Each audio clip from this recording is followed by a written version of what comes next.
One of the things that actually that I saw when I first started researching this business was a story of I hope I find this online so I can put a screenshot up here up here for you guys. There was a guy in I believe it was either Vegas or LA. It was an Asian guy who ran up probably a $30 million+ company in cleaning, hotel cleaning, Vegas. It was definitely Vegas. He ran up like $34 million in hotel cleaning income. So my guy's company was making $34 million, not a single legal employee.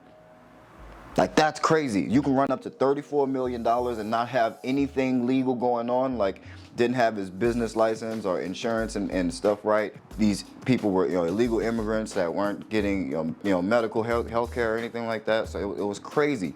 So I was like, how can, you can be as big as $30 million and people still don't notice?